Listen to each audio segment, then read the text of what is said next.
Buenas. Vamos. Buenas. ¿Todo bien? ¿Cómo estamos? Bien, todo bien. ¿Hicieron el TP? Sí, ayer lo hice yo. ¿Y cómo te lo corrigió? Sí, ya me lo corrigió a la noche a las 0:11. Sí, a mí también. ¿Cómo andas, Clara? ¿Bien? Hace mucho Bien, que no todo hablamos. bien. Acá repasando, leyendo todo el libro. Sí, yo ya empiezo más luego. Porque Sí, estaba yo con ya. metodología, ¿viste? Complicado. Sí, yo metodología rendí y estoy esperando la nota. Ah, a mí la A ya me alcanza. Sí, a mí también. Así que nada, esperemos. ¿Cuándo rendiste, Clara, vos? Yo el Yo martes. rendí el lunes, pero a mí me tomó diferente que a ustedes. Ah, mirá. Hola, profe. Porque estoy con secretaría. ¿Ahora me escuchan? ¿Se me escucha? Buenas noches, sí se le escucha. Ah, buenísimo. ¿Estamos Sí. todos? Sí, bien. Sí. Bueno, así empezamos, porque si no va a empezar el partido. Claro. Eso le iba a decir ese partido. Bueno, igual vamos a intentar dar la clase y después disfrutaré del partido si me queda un poquito de tiempo. A ver. Bien. Bueno, Doctor, ¿va a terminar con la bolilla 17 que Voy había a- dado Parifi? de la bolilla 17 de Barifi, ¿qué tema? No sé, real, a ver, no sé si había dado la 17 o la 18, había comenzado, creo, pero no la dio. Y no sé, algo así me pareció que él había dicho, pero bueno, por ahí yo me equivoqué, como a veces se corta. No, me tenés que decir, bueno, espera un poquito. Ya está, Soli, te corto, no encontraba la clave. Listo, estoy en clase, chau. Escúchame, si me decís qué tema, yo con gusto te doy una mano. No, él ayer nos dio clase, perdón, ayer no, discúlpeme, ayer nos dio Martina. Pero creí que, yo no recuerdo si algún compañero se acuerda, si Barifi dijo que iba a terminar de dar algo el doctor Jiménez. Si alguien me ayuda, por favor, A con mí la no me memoria. dijo nada, Francisco. Bueno, Vos entonces yo me debo estar equivocando. Yo no tengo ese profesor, así que no sé. decime qué sería lo que... Buenas tardes, doctor. Lo que dice la compañera Cecilia, sí, yo también lo escuché. El ¿Y qué doctor dijo? Barifi dijo que algo lo iba a terminar de dar usted. Él lo último que dio el día martes fue un repaso de la unidad 17 y no sé si terminó con la Si unidad. fueras capaz de decirme la unidad 17, ¿qué contenido tiene? ¿Cómo no, doctor? Ya le digo. Bueno, vimos... Estructura y carácter del Poder Judicial de la Nación. Sí. Bueno, ¿y qué no vieron del Poder Judicial? No, esa la vimos. Lo que nos quedó incompleto fue la 18, el Consejo de la Magistratura. Él dijo, Francisco, que no lo daba ese tema, que lo iba a dar yo. No. Lo que no recordamos es qué parte él dijo que lo completaba usted. Bueno, yo le sugiero esto. Hablen con Francisco y Bien. pregúntenle o díganle que me aclare qué es lo que él quiere que yo dé. Porque en realidad Perfecto. yo estoy dando legislativo y ahora estoy completando un tema que en realidad es de Soraya, que tiene parlamentario, pero yo voy a hablarles del tema de los privilegios y las inmunidades. Así que hoy les voy a hablar dos palabritas primero para explicarles qué es el derecho parlamentario. ¿Ustedes empezaron a ver derecho parlamentario? Hola. No, no, Bueno, doctor. bueno, entonces yo les voy a definir No, qué es doctor. el derecho, No. les defino qué es el derecho parlamentario y después nos ponemos a trabajar un poquitito con los privilegios y las inmunidades. El derecho parlamentario es otro de los derechos que ustedes van a ver muchísimo en el diario, porque el parlamentarismo democrático es un área del derecho constitucional que estuvo muy castigado por muchísimos años, porque recuerden ustedes que nosotros tuvimos un golpe de Estado en el 30, otro golpe en el 43, otro golpe en el 55, otro golpe en el 62, otro golpe en el 66 y el último golpe en el 76. O sea, fueron más de 50 años donde había gobiernos no constitucionales, o cuando había un gobierno constitucional, había alguna fuerza política, generalmente el peronismo, que estaba proscripta. O sea, durante más de 50 años no tuvimos una democracia completa. Y el que más sufrió esa pérdida, todo el sistema sufre cuando hay un golpe de Estado. Pero al haber una junta militar, seguimos teniendo un ejecutivo, que no es el presidente de facto, es un dictador, pero es un tipo que está a la cabeza del Estado. Lo que no tenemos es Congreso. O sea, teníamos el presidente y su junta de asesores que tomaban decisiones y esas eran las leyes que teníamos. Entonces tuvimos más de 60, 70 años sin tener experiencias reales de derecho parlamentario, porque no teníamos un Congreso en funciones. Entonces, cada vez que los profesores querían enseñar el derecho parlamentario, tenían que ir a buscar las referencias o en el derecho español o en el derecho norteamericano, porque nosotros hacía tanto que no ejercitábamos los roles en el Congreso que no teníamos jurisprudencia parlamentaria.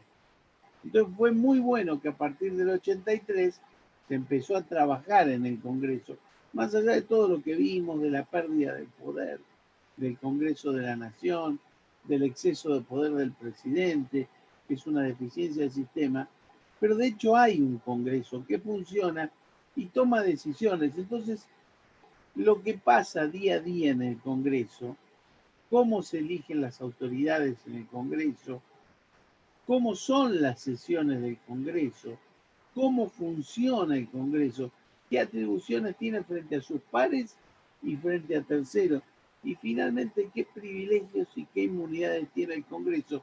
Todo eso es el derecho parlamentario. Digo derecho parlamentario y digo bien, pero en realidad se llama derecho parlamentario porque refiere al Parlamento de los sistemas parlamentarios europeos.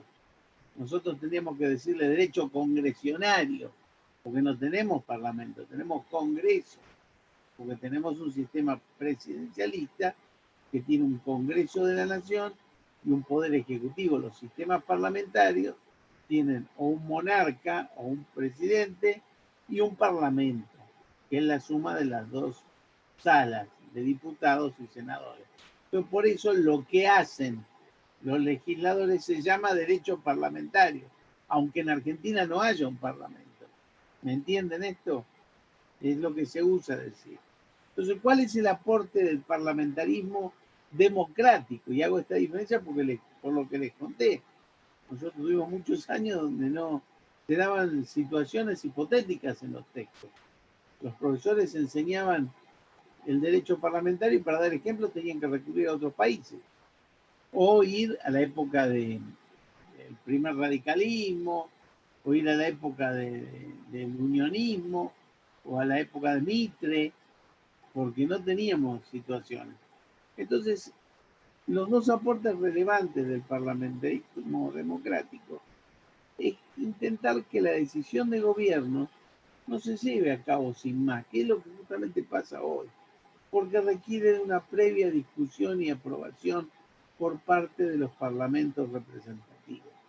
Hoy el uso y abuso de la emergencia hace que el presidente toma decisiones y después ante la decisión tomada ya está.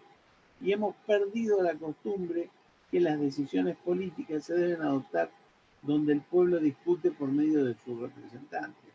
Y es un error pensar que los representantes no van a hacer las cosas bien porque son muchos. Ustedes van a ver que cuando hay intención de que salga una ley, salen 10 minutos.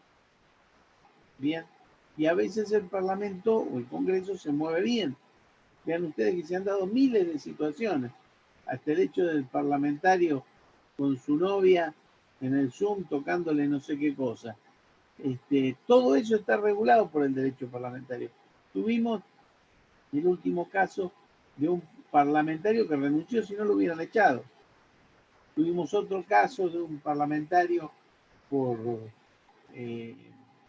San Luis, que ustedes recuerden cuando pasó lo de María Soledad Morales, que fue esa chica desaparecida y asesinada, le imputaban al sobrino del diputado Luque, que había estado involucrado, finalmente estuvo condenado.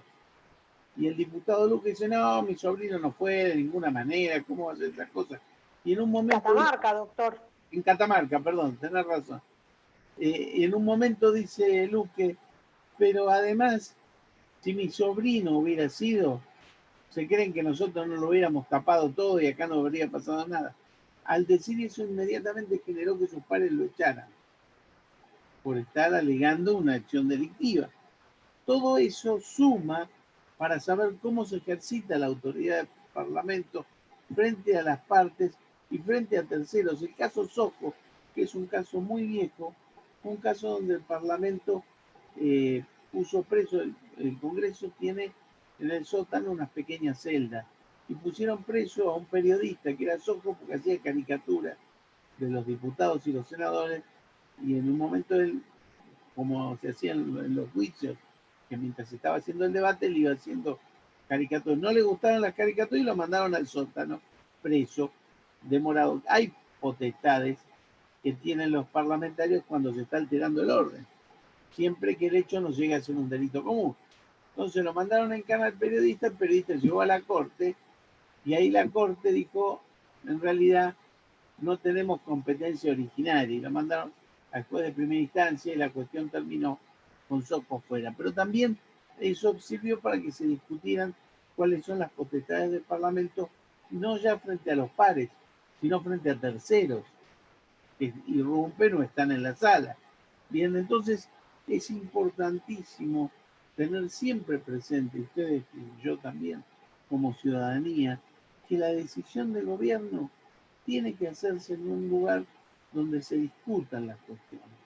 Aunque nosotros digamos que la discusión es vana, o discuten qué pavada, siempre discuten cómo manejan sus privilegios y nunca otras cuestiones. Pero, por ejemplo, se discutió la ley de teletrabajo y fue una ley que no se resolvió bien. Ahí podría haber estado la gente apuntando con el periodismo para que se haga una buena ley del trabajo en casa. Bien, entonces lo importante es que sean los parlamentos y no los ejecutivos los que tomen en general las decisiones. Y esta idea es una idea trascendente porque obliga institucionalmente al gobierno, en este caso al Congreso, a explicar las decisiones, forzándolos a adoptar medidas y a no adoptarlas siempre que fueran arbitrarias o fuera de su competencia. Ahora se está discutiendo si la ley del aborto se inició en un momento inadecuado o se inició. ¿Se acuerdan que yo les dije que para hacer una ley siempre el que gobierna elige donde tiene mayoría, para tener más fuerza si la otra cámara rechaza? La vez pasada, ¿qué pasó? La inició Macri por diputados, pero senadores, donde Macri no tenía poder, la rechazó y no tuvo fuerza en diputados para instarla. Ahora, ¿dónde la inicia el gobierno del presidente Fernández y Cristina? En el Senado, porque tienen más fuerza. Entonces los radicales discuten, ¿era el momento? ¿No era el momento? Bueno, es una buena situación para que la sociedad discuta algunas cuestiones, si este era el momento, si este no es el momento. Pero lo interesante es que los diputados y los senadores nuevamente van a tener que dar razón de lo que elegimos. Yo personalmente estoy a favor de esta ley, pero podría estar en contra, no importa, Pero lo interesante es que se discutan las posiciones y que se discutan honestamente. Bien, por esto es la importancia de lo que se llama el derecho parlamentario. ¿Y de qué se ocupa el derecho parlamentario? Primero, de la constitución del Congreso en el sentido formal, o sea, cómo se juntan, cómo actúan y cómo se van a sus casas. Y por eso es tan importante una constitución no escrita que tienen los diputados y los senadores, que yo les voy a dejar a ustedes cuando termine esta clase, que son los reglamentos internos de cada cámara. Después del 83 fue muy importante que las cámaras actualizaron sus reglamentos poniendo todas las condiciones para actuar. Y no es una pavada. Tanto en diputados como en senadores hay sesiones, o sea, es la manera en que se trabaja.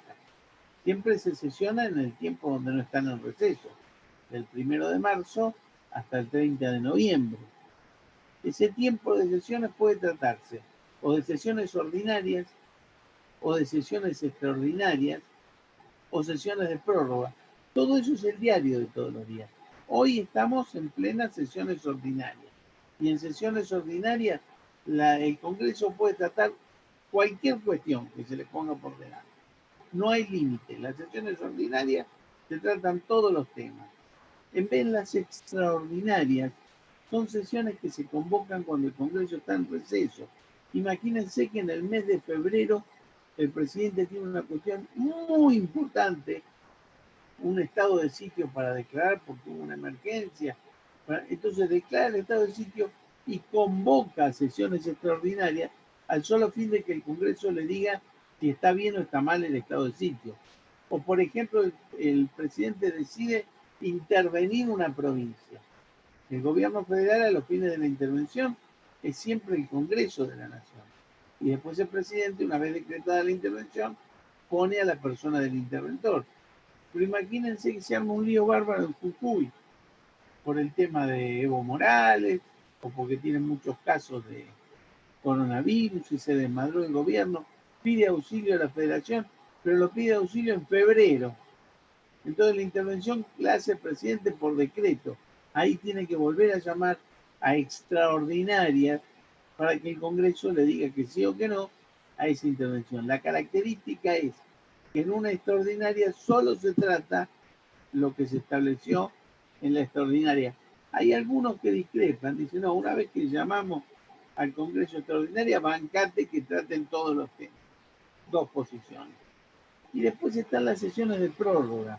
Hay veces que, por ejemplo, ahora vino el Fondo Monetario Internacional. Parece que hay una exigencia de hacerle un brutal recorte a los jubilados y dictar una nueva ley de jubilación que va a actualizar no por la inflación, sino con base en los aumentos de salario.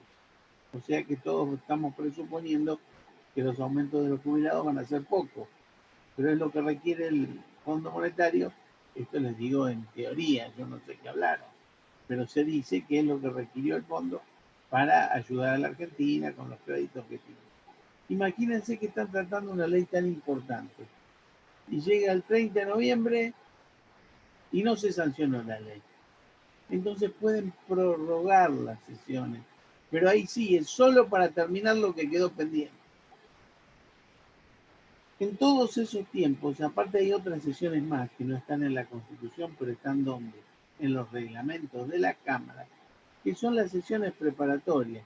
Algunos dicen son las sesiones más importantes, porque con el ego que tienen los parlamentarios, en las sesiones preparatorias se conforman todas las comisiones y se dice quién es el presidente de la comisión, quién es el vicepresidente, quién es el secretario. No hay diputado o senador al que no le guste poner en su tarjetita, soy presidente en la comisión, aunque sea en la comisión de repostería para hacer tortas para los diputados de gobierno. Pero si un diputado no es presidente o vicepresidente de una comisión, seguramente no va a ser una persona feliz. Eso se hace en las preparatorias, que generalmente es una semana antes de que inicien las sesiones. Todas las designaciones no son para quienes están en repostería. Hay comisiones muy importantes como la de Derecho Penal, la de Asuntos Constitucionales, la comisión de acuerdos para darle acuerdo a los jueces.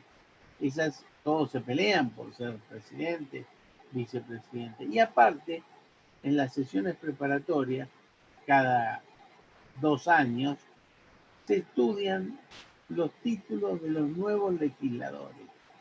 O sea, el año que viene, que va a ser elección, en octubre, que se van a designar los nuevos diputados y senadores, los vamos a elegir. Después, antes de entrar, pasan por la comisión, por la sesión preparatoria, donde los diputados revisan los títulos. O sea, si el tipo es de la provincia que tiene que ser, si tiene la edad que tiene que tener, si no tiene sanciones penales, todo eso se hace en las sesiones preparatorias. Todo esto que les conté en materia del derecho parlamentario. O sea, ¿de qué se ocupa entonces el derecho parlamentario?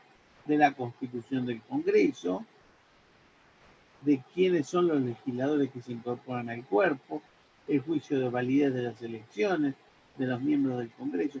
También se ocupan de los privilegios e inmunidades de los legisladores individuales y colectivos, que es lo que vamos a ver hoy. Y también del funcionamiento cotidiano del Congreso, las diversas sesiones, sus clases y la forma en que emiten las decisiones. Bien. Dicho esto, entonces podemos definir al derecho parlamentario como la porción, o sea, el pedacito del derecho constitucional, que sin ser una rama del derecho con atribución de autonomía científica, hoy no podríamos decir que el derecho parlamentario es un derecho que se desprende del derecho constitucional. Es la parte del derecho constitucional que se ocupa de regular ciertos aspectos del derecho constitucional, como son la Constitución, los privilegios y el funcionamiento de los cuerpos parlamentarios que integran el legislativo. Fácil. Sagüez tiene una definición que dice: el derecho parlamentario se ocupa de todo lo que hace el Parlamento. Todo. Nadie está de acuerdo con esa definición. Todos prefieren seguir a Vidal Campos, yo también, que dice: no, el derecho parlamentario se ocupa de cómo se constituye el Congreso, de cuáles son sus privilegios y inmunidades y cómo funciona, nada más. Cómo se constituye, cómo funciona y cuáles son sus privilegios y inmunidades. Espérenme un segundito que abro la puerta porque las perras no quieren dar clase. Y no quieren entrar, entonces.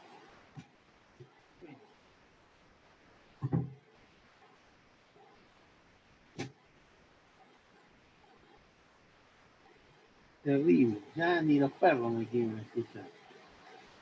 Bueno, entonces, dicha la definición, creo que con esto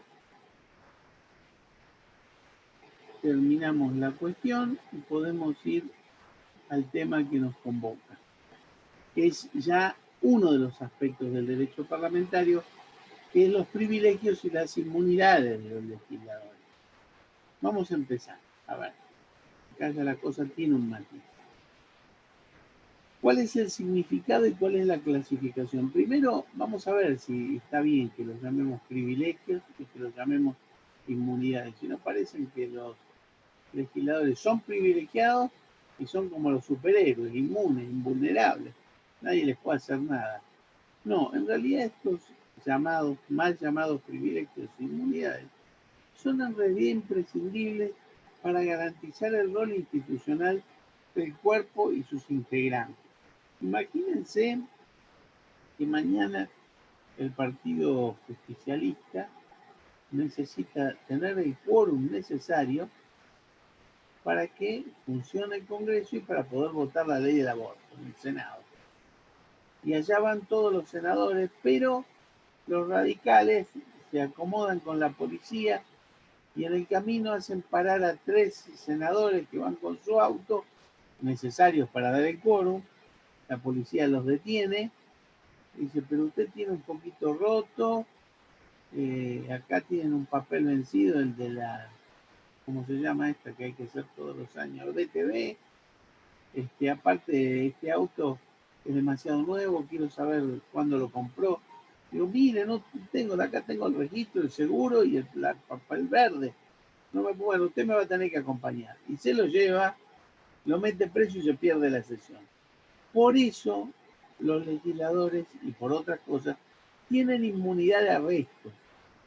¿Qué le puede decir el legislador? Mire, hay un problema con este auto, requísemelo, yo vengo mañana y lo voy a sacar de donde usted me lo lleve y lo voy a hacer meter preso porque se está equivocando. Pero no me meta preso a mí, porque yo tengo que ir al Congreso a votar una ley. Por eso no se puede detener, arrestar a un legislador, salvo que se lo agarre en flagrante delito. No, si el legislador está camino al Congreso y está pegándole 3 tiros a todo auto que se le pone adelante y que no lo deja llegar y ya mató a 10 y el policía lo ve, lo va a meter preso. Yo les pongo estos ejemplos para que entiendan cómo funcionan estos privilegios. Bien, no es posible tampoco que un legislador diga que lo agarran con un auto que está reflojo de papeles. No, yo soy diputado, no me puede sacar el auto. Sí le pueden sacar el auto. Lo que no pueden hacer es arrestarlo. Sí le pueden iniciar un proceso. Lo que no pueden hacer es meterlo preso, nada más. Bien. Y estas prerrogativas son para garantizar el rol institucional del cuerpo y de sus integrantes. Bien. A veces, imagínense que Carrió ya estaría presa 200 veces por las cosas que dice. Este es un delincuente, este también, este otro. Capaz que el 90% de los casos tiene razón, pero no lo puede probar. Pero no la pueden meter preso, porque son sus opiniones políticas. Claro, nosotros no podríamos decir esto. Yo no puedo salir por ahí diciendo Duhalde es un narcotraficante, porque me agarra y me pone preso. Porque no tengo la prueba, pero yo no soy aparte diputado. Bueno, está mal, porque yo soy juez. Otra vez hablé mal. Yo trabajo como juez. Gracias a Dios soy un ser humano. Y en mi trabajo tengo inmunidad también. Pero si cualquiera de ustedes le dijera una barbaridad a Duhalde, que es el ejemplo que citamos recién, podría ser sometida a proceso y quizás hasta ir presa. Bien, esta prerrogativa... Profe, perdón, Sí, tengo una pregunta. En este caso, ¿se podría, digamos, aplicar prisión preventiva ¿A quién? a algún legislador o no? ¿O solo, El legislador digamos, puede ser sometido a proceso, pero no puede ser molestado ni enjuiciado por sus ideas expresadas. Eso se llama la inmunidad de expresión. Por eso es una cosa muy diferente con los legisladores. En Estados Unidos, que es donde nació esta norma, se dice no se le puede molestar por las expresiones que diga en el curso de la sesión. Pero si, por ejemplo, el legislador está trabajando con una ley y ve que le van a votar en contra, pide la palabra, usted, diputado, tanto es un hijo de puta, no le podrían decir nada, porque lo está diciendo en el fragor del debate parlamentario. En Argentina, si ese legislador sale a la calle y dice yo no pude hacer la ley porque el hijo de puta de fulano no me permitió votar, tampoco puede ser molestado, porque nuestro sistema es más amplio. Es por las cosas que diga durante el curso de su mandato. Profe, Pero ¿por qué en los casos en los que no se debate el tema, las expresiones de los legisladores, sino conductas delictivas o de corrupción, se aferran a los fueros parlamentarios? Mirá, primero, los diputados no pueden aferrarse a los fueros, porque ellos no son los dueños de su fuero. Ellos tienen fuero y el cuerpo se lo saca. Ese que dice yo renuncio a mi fuero, un mentiroso. El cuerpo se lo da, el cuerpo se lo saca. Caso Angelos, que lo habían acusado de enriquecimiento ilícito, él pidió al Senado que le saquen los fueros y el Senado lo estudió y se lo sacó. Aunque no lo hubiera pedido, si el Senado se lo quería sacar, se lo sacaba. Se lo enjuició, en ese caso salió libre, no hubo nada aprobado y volvió a su cargo de senador. Entonces, todos pueden ser procesados por hechos delictivos, salvo por opiniones. Por las opiniones no pueden ser ni molestados. ¿Te das cuenta? Una cosa es decir, este es una mierda, yo digo estas palabrotas para que vean la entidad. Distinto es si yo digo, este cometió un delito, porque ahí podría haber un juicio penal, y no por la expresión, sino por el delito cometido, donde el legislador podría ser citado como testigo para que ratifique estos dichos como denunciante. Pero en realidad la regla es que respecto de las opiniones no hay que molestarlas. Respecto de los hechos que pueden ser delitos, pueden ser sometidos a proceso. El tema es el encarcelamiento. La inmunidad no es de proceso, es de prisión, de arresto. Y eso tiene un problema porque acá se discute cuándo cesa esa inmunidad de arresto. El diputado dice cuando hay una prisión preventiva. Vean ustedes cómo el derecho parlamentario nos ayuda en el caso debido. Los diputados dicen cuando hay una prisión preventiva declarada y el juez pide el arresto de esa persona a la Cámara estudia y decide que lo concede. Ese es el criterio de diputados. Senadores dicen nosotros no concedemos un arresto hasta que no haya una condena firme. Entonces, pero eso, sí. Perdón, ¿eso no sería incursionar dentro del Poder Judicial, por ejemplo? No. El Poder Judicial hace todo lo que tiene que hacer. Claro. Hasta condena, llegado el caso. Lo único que no puede hacer es arrestar hasta que se den las circunstancias. Vean ustedes que senadores tienen un criterio muy distinto que diputados. Y gracias a ese criterio, Menem, que tiene condena, pero todavía no está firme, hace años que es senador de la República. Y seguirá estando. Y él dice, y se va a morir senador, él dice, llévenme, le dice a los peronistas, y que salga el senador, le voto lo que quiera, pero no puedo perder mi banca, porque me mandan preso. Ya una época cuando dejó de ser presidente tuvo arresto domiciliario, que estaba en una quinta en la provincia de Buenos Aires. Después volvieron a votarlo, fue senador y tuvo fueros. Entonces la pregunta es, por ahí el criterio más, que a mí me parece más correcto, es el de los diputados, que dicen, un diputado que es procesado con prisión preventiva confirmada, puede ser liberado de su fuero para que el juez disponga de él. Senadores no. Perdón, doctor. Y en ese caso, que él ya tuvo, estábamos hablando, por ejemplo, del senador Menem, que ya tuvo un proceso, que él estuvo con prisión domiciliaria. Al tener un proceso, ¿por qué se puede volver a presentar? Si se supone que eso sería una mancha. Porque no tiene una sentencia que lo condene. Y el pueblo es lo bastante hipócrita para votar tipos que están procesados. Claro, pero usted mismo nos decía que tuvo una prisión domiciliaria, o sea que eso ya fue una condena, ¿o no? No fue una condena, una prisión. Claro. Una condena es cuando el juez decide que sos culpable de algo. Correcto, y a él no lo condenaron. Y por la entidad del delito, el juez decide ponerte preso hasta la condena. Claro. Eso es lo que había pasado en un momento con Menem hasta que obtuvo fueros de nuevo. Correcto. Es una prisión preventiva. Una prisión preventiva. Yo te digo, lo tengo un poco en nebulosa, porque hace tanto que sucedió. Pero lo real es que hoy el cuerpo de senadores, y este criterio lo sostuvo muy fuerte. O sea, profesor, una pregunta. Sí. O sea que Menem, si pierde su cargo de senador, ¿va preso? No, porque por su edad puede ir a domiciliario. Ah, bueno, muchas gracias. Tiene más de 90 años. También podría ir preso, si tiene salud y lo puede soportar, tiene que ir preso como cualquiera. Pero muchas otras personas que van presos a esa edad los mandan a la casa, salvo a los genocidas, que hay criterio de no mandarlos a la casa. Y yo en general entiendo que están presos, están presos.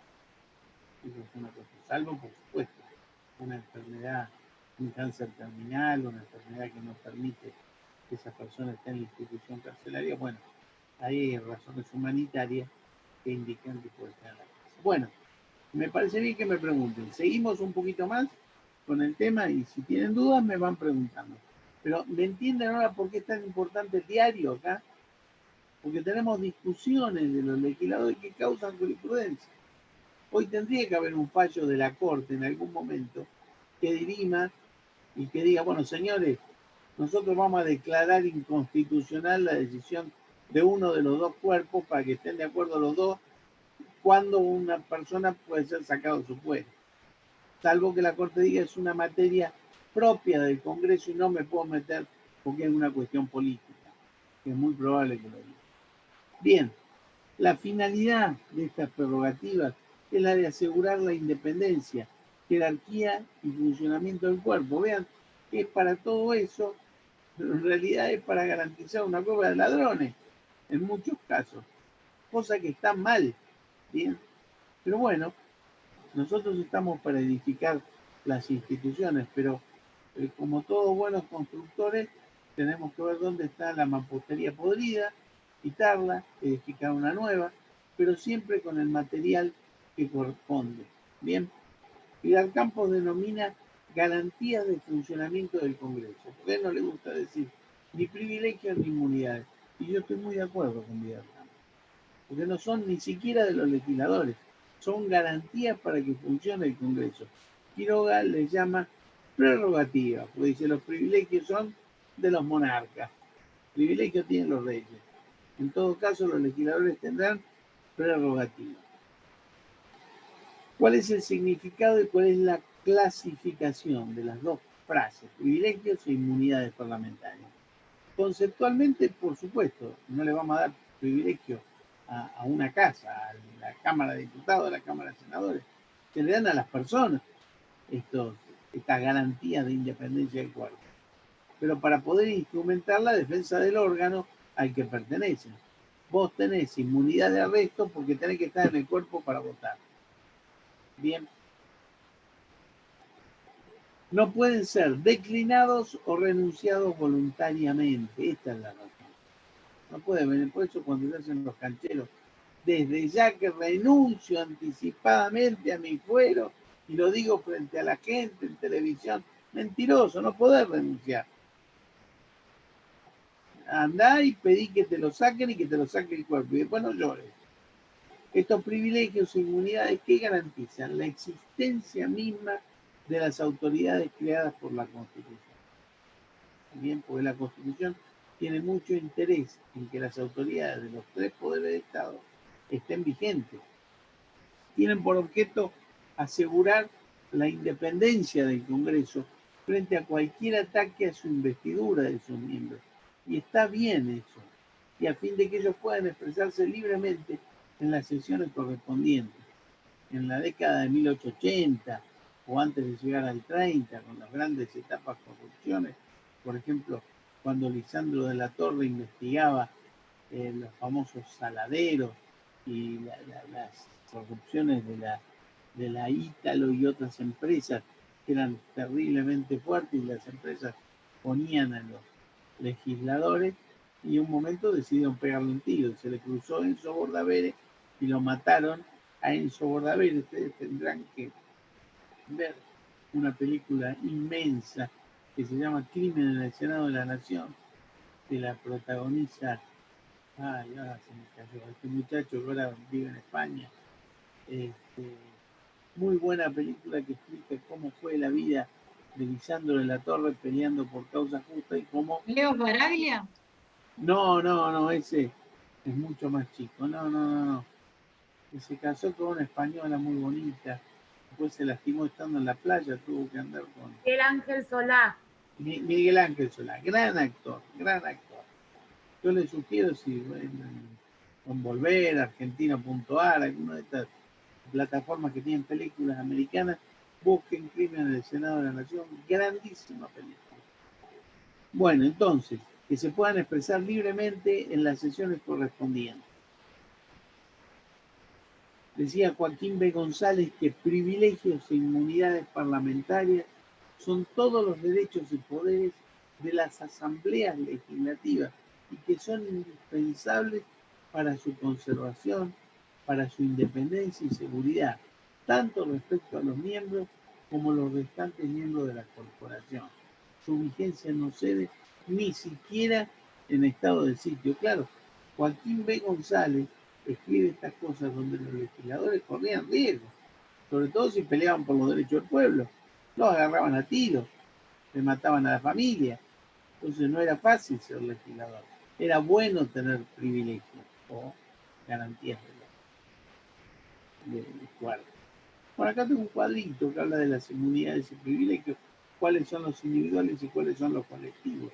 Los individuales protegen al legislador, pero lo protegen en función del rol que inviste, que son la inmunidad de opinión por todas las opiniones que emitan como legisladores. Si, por ejemplo, yo salgo fuera de mi casa y digo, la puta que lo parió a José, que no me trajo el diario, que es el diariero. Bueno, si fuera legislador no tendría ninguna inmunidad frente a esa expresión. Bien, salvo que me las rebusque para decir, en realidad yo en ese diario iba a buscar una noticia con la cual iba a alegar en el recinto para poder discutir las ideas del Parlamento. Es la única manera que encuentro para que zafe una persona que hace una barbaridad de ese tipo. Pero se protege al legislador en función del rol que inviste. Exención de arresto y en algunos casos exención del proceso penal, que vamos a ver que es referido a las opiniones, porque si no, no. Y los colectivos son el juicio de las elecciones. Los legisladores son los únicos que pueden evaluar si van a dejar entrar al nuevo legislador que ganó la elección. Y le pueden decir, no, no te vamos a dejar entrar porque no reunís los requisitos formales. Vos venís por Salta y vivís en La Rioja. Vos no tenés ni siquiera 25 o 30 años de edad. No tenés tal calidad de ser senador. La jurisprudencia ha dicho que eso no se revisa y únicamente se puede revisar por un recurso extraordinario ante la Corte Suprema.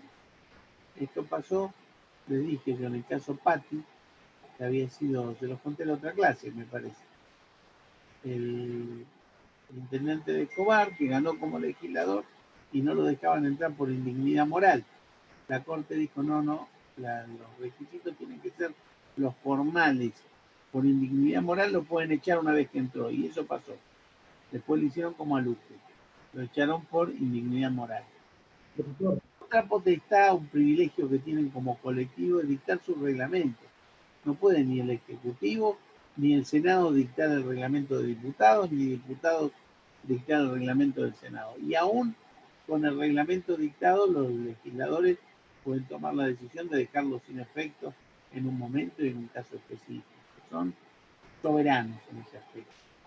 Y por supuesto, tienen poder disciplinario frente a los otros miembros y también frente a terceros, como les dije. Y para cierta doctrina también la remuneración es un privilegio. Yo creo que podríamos decir que el privilegio puede ser que no sea atacada esa remuneración por la inflación, pero la remuneración como privilegio del legislador, bueno, es más o menos. ¿Qué pasa con los privilegios colectivos? Juicio de las elecciones. El 64 de la Constitución, que permite esta facultad privativa, se basó en la necesidad de respaldar la independencia del poder legislativo. O sea, son los propios legisladores los que van a revisar los pliegos de cada nuevo legislador. El interés político, la preponderancia del accionar de los partidos políticos y el peso de la disciplina partidaria, bueno, ha sido un hecho muy desafortunado en el tema de la evaluación de los títulos por el cuerpo, porque ya los partidos dicen, bueno, a este que es de otro partido me le revisan con pelos y señales los títulos y le vamos a descubrir lo que hay, lo que no hay. Ya está privando más el interés de los partidos políticos que el interés del cuerpo por tener representantes saneados. Estas decisiones, como les expliqué, pueden ser revisadas judicialmente solo por la vía del recurso extraordinario federal. O sea, si ustedes son legisladores y cuando van a la Cámara de Diputados, por ejemplo, en la comisión que se formó en esta sesión preparatoria, le dice no puede entrar, no vayan al juez de primera instancia, se van a la Corte en recursos extraordinarios. Y por supuesto le tienen que decir, me lo dice por escrito y con fundamento. Bien. Profe, disculpe, hay varios chicos que quieren entrar y no pueden. Ah, bueno, vamos a ver. Vamos a ver si yo puedo. A ver, no tengo que salir de esta. Compartir pantalla. Pausar, detener, reacciones, participantes de acá. Silenciar, buscar. Díganme cómo hago.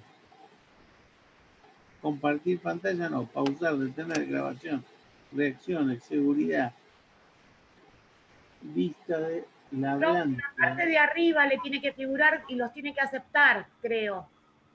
Ya, no me figura nada acá arriba. Me figura un grabanto, pantalla Pero no entramos completa, directamente. participantes. A ver, buscar un participante o silenciar a todos. Invitar. No. Lamentablemente. A mí sí. se me cortó la computadora y entré directamente, no hay sala de espera. Claro, iba a decir eso, que Yo si me quería conecté deshabilitar la directamente. sala de espera. O si no, que se fijen con qué link entraron, porque hay dos, uno para los días miércoles y otro Estaban para los haciendo días plenarios. días de que el pibe que hace, que siempre viene nos dé una mano. Hola.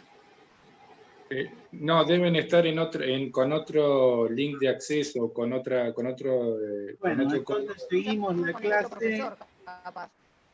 ¿Cómo? Sí. Bueno, continúo entonces. Profe, deben estar con otro link de acceso. Bueno, Deben estar, por eso. sigamos.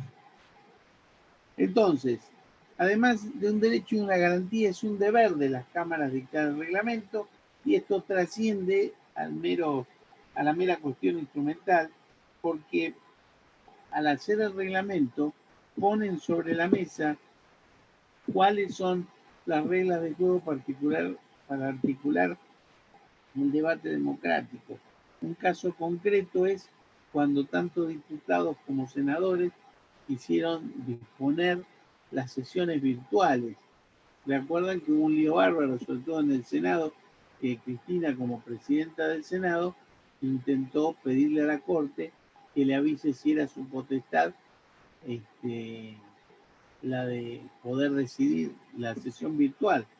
La Corte le dijo que esa no era su competencia, pero le dejó entrever que tenía potestades. Y de hecho, tanto lo tiene que en diputados ya venían haciendo sesiones virtuales con su presidente de la Cámara y hasta el día de hoy que lo siguen haciendo. Pero eso no estaba expresamente en el reglamento. Pero se modificó por una sesión. Bien, un poquito más. El poder disciplinario de las cámaras legislativas se puede ejercer frente a los propios miembros, como también frente a terceros que sean ajenos al cuerpo. Y la finalidad es la de asegurar el orden de las sesiones y el debido respeto al decoro de la institución. Hay 4 modos de ejercer este poder y están en el artículo 66 de la Constitución. Primero, una corrección disciplinaria que se tiene que dar con 2/3 partes de los miembros que estén presentes en esa sesión. Otra, remoción por inhabilidad física o moral, también 2/3. Profesor, disculpe, no está compartiendo la pantalla. Ah, ¿no están viendo nada? Bueno, No. perdón. Sí, lo estamos viendo a usted. Me están viendo a mí. A ver. Nunca más vamos a hacer funcionar. El problema es que ahora... A ver. ¿Ahora están viendo el Power? No, lo estamos viendo a usted en pantalla completa. Bueno, ahora vamos a ver cómo hago, porque... A ver. Esto es hablar. Doctor, igual te lo sube o no. Compartir pantalla, profe. Sí, pero es que no encuentro, desde que hice esto que me pidieron. A ver, tienen un poquito. Capaz que ya no tiene el administrador, por eso. Claro, no puedo hacer nada. Debe haber pasado el administrador a alguien, o algo así. Carlos no lo pasé a nadie, pero... A ver.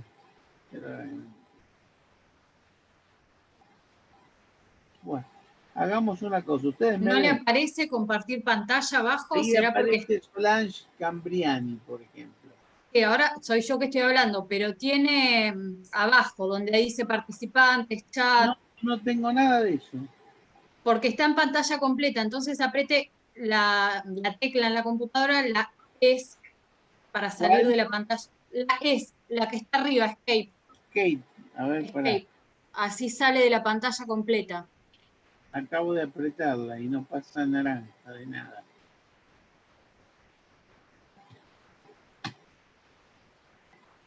Vamos a hacer una cosa, chicos. ¿Ustedes me están escuchando a mí? Sí, perfecto.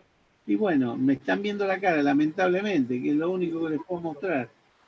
Sigo con la clase y les termino de explicar. Perro nos puede mostrar también. En la próxima les muestro las dos perras. Tengo dos bulldog francesas divinas. Perfecto, puede poner una de cada lado. Bueno, vamos a hacer una cosa entonces. Sigamos con los privilegios colectivos. Estábamos hablando de la ¿Usted lo sube o no, doctor, al Power? ¿Cómo? Después usted lo sube al Power, lo podemos copiar después o imprimir. Yo se los mando el pavo, no se preocupen. Joya, profe. Claro. Joya. Claro. Bueno, entonces seguimos. Dijimos que había facultades disciplinarias frente a los miembros y frente a terceros. Una era la corrección disciplinaria, 2/3. La inhabilidad física o moral, eso pasó con Luque, por lo de María Soledad Morales, también 2/3 de los presentes. Exclusión del cuerpo, esto pasó con Patti, lo rajaron, 2/3.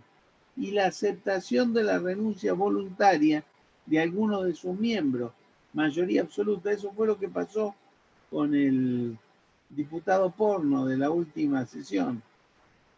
No fue necesario los 2/3, sino uno más de la mitad y aceptaron la renuncia voluntaria de este legislador. ¿Me siguen entonces? Vamos a ver uno de los casos más que están sobre el filo, que es la inhabilidad moral. Es la carencia por parte del legislador de condiciones o de aptitudes psicológicas para desempeñar su mandato. De esto deriva González Calderón, que son moralmente inhábiles, un demente o quien tiene visible reblandecimiento cerebral. Habrá muchos, ¿no? Cualquiera sea la decisión que adopte el cuerpo, tiene que guardar en todos los casos respeto por el debido proceso y derecho de defensa en juicio del imputado. O sea, si deciden que un legislador tiene inhabilidad moral, lo deben aprobar con reportes médicos, con estudios, y ese legislador tiene derecho a decir su parte. Y si deciden expulsarlo, puede ir en recurso extraordinario. La Constitución no contempla lo que se llama suspensión provisoria, pero sí se aplicó en varias oportunidades. Varela sí, Videgain, el caso de fue radical candidato a presidente, suspensión voluntaria para ser sometido a juicio penal. ¿Cuáles son las facultades disciplinarias que se dan ya no frente a las partes, sino frente a terceros? Es el público en general que asiste a las sesiones. Una es cuando perturban las sesiones, cuando molestan, diciendo barbaridades cuando habla uno. Otro es desobedecer a las órdenes legítimas de la Cámara. A veces se está estudiando un pliego y se están discutiendo algunas cuestiones que son íntimas de la persona que está siendo sometida a la evaluación, un embajador, un juez, y deciden que la sesión no sea pública y desalojan la sala. Si los que están en bandeja no quieren irse, ahí se pueden ejercer las facultades disciplinarias. O el desacato, que ya no está más, es un delito que fue suprimido, que hoy se disimula con el poder de corrección. Desacato es faltar a la autoridad, y se dice que a veces una persona puede faltar a la autoridad cuando la orden es ilegítima. Así que por eso la Comisión Interamericana y después la Corte dijo que no es un delito compatible con el sistema interamericano. ¿Cuál es Profe, Sí. la corrección en este sentido se daría, por ejemplo, si un legislador interrumpe un orador, ¿no? O si hay una sanción menor en la Cámara. Como romper las formalidades, por decirlo de una manera. O, por ejemplo, un legislador que se excede en el tiempo que le concedieron para dar su oratoria. Por ser presidente del bloque, 15 minutos y se está tardando 40 minutos. Uno puede ser un guarango y silenciar el micrófono o corregirlo diciendo, señor diputado, su tiempo ha terminado, se le insta que termine, si no la próxima vez le vamos a reducir el tiempo, o si no se le puede cortar el micrófono. Ustedes ya lo han visto acá en la sesión. Por ejemplo, las sanciones disciplinarias como bajarle el sueldo al legislador se decide por toda la Cámara, ¿no? ¿Y cuánto necesita? ¿Los 2 Aparte, tercios? lo que pasa es que eso se usó en situaciones límite, cuando no se dio quórum por un tiempo muy prolongado. Entonces la minoría, que era la que venía y daba quórum, decidió la sanción de baja de sueldo para que vengan los que no venían a dar quórum, y vinieron todos. Se les suspendían los sueldos y entonces vinieron inmediatamente. ¿Cuál es el ámbito que el Congreso se reserva para sí? ¿En qué lugares donde el Congreso puede ejercer estos roles? Bueno, se descarta el ámbito penal. O sea, el Congreso no puede juzgar un delito, aunque sea en el propio recinto. Tiene que llamar a un fiscal y tiene que llevarlo a juicio. Pero no puede decidir abrir un juicio la Cámara de Diputados o la Cámara del Senado. Estamos hablando frente a contravenciones menores, bien, que son, como dijimos, alterar el orden en las sesiones, ofender la dignidad del cuerpo o de sus miembros, gente que está en la bandeja y dice, pero si ustedes son todos unos, ¿eh? Y en estos casos cabe hasta la potestad de arresto, por unas horas en la celda que tiene abajo ambas cámaras. Sostiene Vidal Campos que el único ámbito de poder disciplinario que hoy le queda al Congreso es el de mantener el orden en las sesiones, para que la sesión no se le vaya de las manos, y aplicar sanciones cuando hay una ley previa que tipifica el acto y le da al propio Congreso la correspondiente potestad represiva, incluyendo a los delitos penales. ¿Bien? La remuneración, ya dijimos, no es un privilegio parlamentario. Es aceptable que los legisladores perciban una remuneración y el reglamento de la Cámara acepta que se disminuya para el caso de incomparendo injustificado a la sesión. Pero igual esto se usa solo en situaciones extraordinarias, porque en situaciones normales no dar quórum es también una estrategia parlamentaria. A veces hay minorías que saben que una vez que se dio el quórum, no le van a aceptar ninguna de sus mociones. Entonces no dan quórum para que antes de entrar negocien. Si me dan quórum, estos 2 artículos los vamos a resolver como vos querés, para tu provincia o para tu jurisdicción. Entonces se negocia afuera y se da quórum. Esto es aceptado y es normal. Ahora, cuando ya es una exageración, es cuando se usa este requisito de la baja de salario. Profe, una última consulta. Sí, dale. En el caso de remoción y exclusión, son palabras muy similares que se usan, ¿no? Pero remoción vendría a ser más que nada por la inhabilidad física, que vendría a ser, por ejemplo, una enfermedad que puede ser temporaria, o un esguince, o puede ser algo grave como el cáncer, por ejemplo. Y la inhabilidad moral era la enfermedad mental. Y después... Enfermedad mental o lo que pasó con Patti, que se había expresado en contra de la democracia, avalando a los militares golpistas. Bien. Y después en la... Ah, claro, que no lo quisieron aceptar. Lo tenían que aceptar a su ingreso. Pero no lo después hicieron. que ingresó, o sea, lo que no podían es limitar su ingreso al Senado por inhabilidad moral. Pero sí después podían estudiar su inhabilidad moral como persona que no estaba en condiciones de mantenerse en diputado. Bien. Y después en cuanto a la exclusión, ¿no? Ya vendría a ser por una conducta grave, como la del legislador, por ejemplo, en el video de Zoom, o cuando una persona, por ejemplo, se contrae así, matando a una persona. En realidad no se le excluyó, se le aceptó la renuncia. Ah, bien, pero en el caso, por ejemplo, de que no haya presentado la renuncia directamente, se lo excluiría porque sería como algo grave, ¿o no? Sí, bueno, también podría ser una inhabilidad moral. Bien, la exclusión tiene lo que tiene de bueno es que puede ser con graduaciones.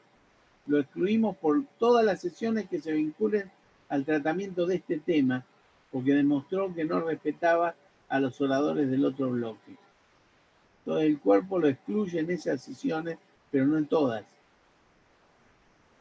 Y profe, la última cosa, la parte de renuncia, porque no me quedó claro algo, porque tenía entendido que para renunciar cualquier legislador lo podía hacer, pero después vi como que había un condicionante de que tenía que haber una mayoría absoluta del 50% de los presentes. Es decir, Uno si más vos de la presentás... mitad, uno más de la mitad de los presentes. Claro. Y si vos, por ejemplo, querés renunciar porque no te sentís apto para el puesto y no te lo aprueban, te tenés que quedar igual contra tu voluntad. Pero sí, seguro, a veces pasa como este diputado pornográfico, que por ahí el cuerpo dice, no queremos que renuncies, te queremos echar. Porque vos merecés que te echen, no aceptarte una renuncia. Bien, entonces el cuerpo tiene esa discrecionalidad. Porque no se trata de que una persona pobre quiere renunciar porque se siente que terminó un ciclo y no lo deja. A veces pasa que esa persona era parte de una mayoría muy importante para aprobar o desaprobar una ley. Imagínense que en aquel momento el vicepresidente de la Nación, en épocas de Cristina, hubiera renunciado antes del voto de esta famosa circular del campo. Se quedó para votar, pero podía haber renunciado, lo que hubiera generado que venga un suplente y que se vote la ley. A veces hay que tener una responsabilidad institucional y por eso el cuerpo también puede decidir si acepta o no determinada renuncia. ¿Me entendés? Perfecto, ahí entendí mejor. Bueno, sería bueno que entiendas del todo. Decime qué otra duda tenés. No, más que nada era esa la duda, porque corrección, yo lo entendí que era cuando se interrumpía un orador. Bueno, ahora remoción sé que puede ser por física o por la parte moral, que en el caso de la moral podría entrar, por ejemplo, lo del senador que estuvo, bueno, con todas estas causas. Después la parte de exclusión, que tiene que ser algo grave, y después la parte de renuncia, que no necesariamente, por ejemplo, un legislador, para no manchar su nombre, en este sentido dice que renuncia, pero por ejemplo con discrecionalidad, como usted mencionó, no lo aceptan y claramente porque lo quieren excluir. Y quiere que eso quede, por decirlo de una manera, grabado en su legajo. Así que nada, por ahora esas dudas. Bueno, digamos entonces, las inmunidades de los miembros de las cámaras legislativas consisten, no pueden ser, fíjense, acusados, interrogados judicialmente o amonestados por las opiniones o discursos que emitan en el desempeño del mandato como legislador. En este caso no le pueden hacer un juicio por lo que diga. Bien, no pueden ser arrestados, no dice no pueden ser procesados ni condenados, no pueden ser arrestados, salvo ser sorprendidos en flagrante delito en la ejecución de algún crimen. O sea, si lo agarran cuando está cometiendo un delito, ahí sí pueden ser arrestados. En este contexto, el desafuero solo puede ser dado cuando se requiera la privación de la libertad física del legislador para sustanciar la causa o para ejecutar una sentencia. Vean cómo yo pongo los dos casos. Primero, el desafuero, o sea, sacarle el fuero para entregarlo a un juez, solo cuando sea requerido. ¿Por quién? Por el juez. Para sustanciar la causa, o sea, se le dictó la prisión preventiva para seguir adelante sin ningún privilegio. O para ejecutar una sentencia porque ya lo condenaron. Bien. Con ello, si los delitos no conllevan detención o son susceptibles de exhibición de prisión, no procede el desafuero. Claro, si es un delito contravencional o, por ejemplo, un homicidio culposo por un accidente de tránsito, que no necesariamente te van a meter preso, la Cámara dice, bueno, siga, señor juez, el proceso, el legislador está acá, está cumpliendo sus funciones cuando dicte sentencia, si lo condena, ahí estudiaremos el desafuero. Tampoco procede si el magistrado no dictó la prisión preventiva ni ordenó la detención. Por eso el caso de Debido fue muy claro, porque el juez había ordenado la detención y había dictado la prisión preventiva. Y en ese contexto la Cámara de Diputados tuvo que estudiar si lo desaforaba. ¿Me entienden hasta acá? Perfecto. Bien. Bueno, la inmunidad de opinión. No se concibe la existencia de un cuerpo legislativo que sea poder de Estado sin que sus miembros estén amparados de decir libremente sus opiniones. Es una libertad esencial para la vida democrática. Esta garantía fue indicada como absoluta y permanente, pero circunscrita a aquellas opiniones que el legislador vierte en el decurso de su mandato. ¿Esto qué quiere decir? Las cosas que hoy diga no sé qué legislador se me ocurre, pero a ver, un diputado cualquiera. Conelli, que es diputado. Por lo que él diga, nadie lo va a poder perseguir ni siquiera 20 años después que deje su cargo. Si no, alguno puede esperar y después dice, ahora te hago una demanda. No, por lo que diga en este periodo en que fue legislador, no lo pueden perseguir nunca. Ahora, si dejó su cargo y dice alguna barbaridad, ahí ya no tiene fuero. ¿Me entienden esto? Estoy esperando el rebote del sí. Sí, profe. Bueno, está Trato de apretar el botón del micrófono, de activar el micrófono. Bien, bien. Discursos y opiniones. Toda expresión oral o escrita vertida por el legislador en el desempeño de su cargo, con ocasión del mismo y en cumplimiento de su función, aunque no sea en el recinto. Por eso hay veces que el diputado o el senador dijo lo que dijo en un programa de televisión, en un programa de radio, en un acto público. Bueno, están parados por la inmunidad, respetándose la conexión funcional de los dichos con el cargo que desempeña. A veces se hacen las diferencias con un exabrupto, porque fue a televisión y no le dieron una silla, no es tan parado. Bien, que le pegó una piña y lo dejó sentado porque no le dio una silla, no le dio un vaso de agua. Bien, por esto no cabe acusación. El diputado Iglesias, por ejemplo. Por ejemplo, mira lo que es el diputado. No cabe acusación. Si la agresión se produce dentro de la sala. Hay que ver en qué contexto. A veces la agresión se produce en el fragor del debate. Entonces puede haber una corrección disciplinaria por parte de sus pares. En el sentido, por ejemplo, de Camaño contra Kunkel. Cuando le dio la cachetada. Exacto. Bueno, ahí se le puede llamar la atención, se le puede hacer una corrección disciplinaria a Camaño, aunque yo se le haría a Kunkel en ese caso. ¿No? Pero en definitiva ahí resuelve el cuerpo. Bien, el cuerpo no podía hacer una corrección disciplinaria si un diputado escupe en un programa de televisión. Se vela toda posible molestia al legislador, aún por su propio partido. A veces, bueno, vieron que hoy no es legisladora, pero la ministra Bielsa había reconocido hace un tiempo que los peronistas habían robado o algo así, y parece que la persiguieron hasta que la terminaron echando. Bien, si fuera legisladora, estaría protegida por sus fueros, aún contra sus pares. Igual este es un caso inapropiado, porque la ministro Bielsa no era diputado, y los ministros no tienen fuero. Bien. Esta inmunidad no lo va a cubrir si comete delitos que están tipificados por la Constitución, si concede extraordinaria, si concede la suma del poder público, si avala un golpe de Estado, por eso en el caso de Patti. Aún así, el alcance de estos privilegios en una república siempre tiene que ser interpretado restrictivamente. Bien, siempre que sea posible que responda. La exención de arresto. Este privilegio tiene fecha de inicio y culminación. O sea, cuando es elegido el fulano como diputado, comienza su inmunidad de arresto y cesa cuando termina su mandato. Y alude en forma expresa a la inmunidad de detención o privación de libertad corporal.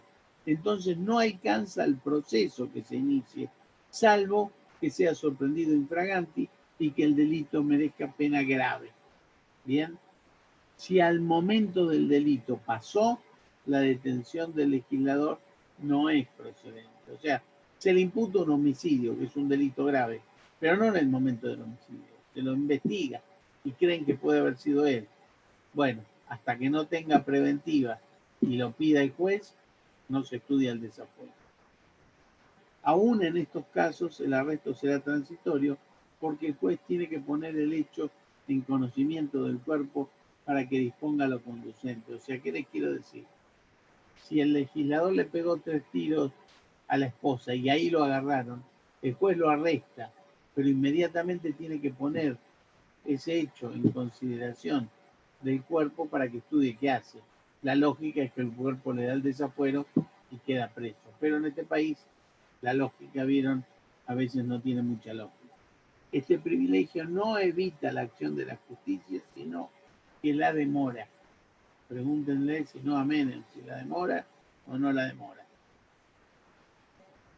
Efectos del desafuero. Son dos. El desafuerado está a disposición plena de la justicia. Se produce la suspensión en sus funciones como legislador a la resulta del juicio. Y la suspensión del acusado lo despoja de sus inmunidades y no puede ejercer su cargo hasta que sea rehabilitado si esto procede.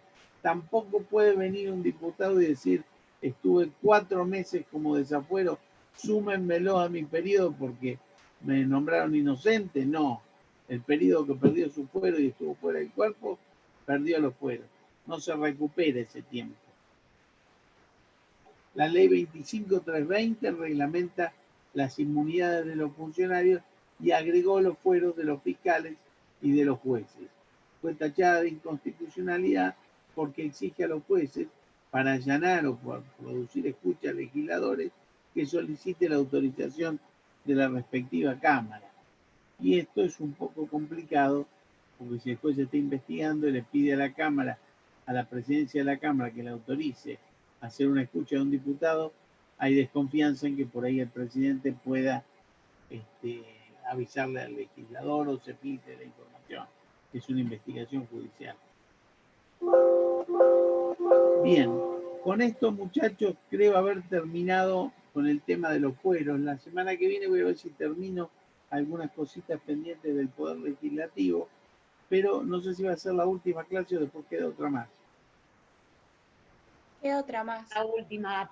Bueno, No, es la última, profe, la semana que viene. bueno, entonces hagamos una semana que cosa. viene es la Ustedes última, tienen mi mail.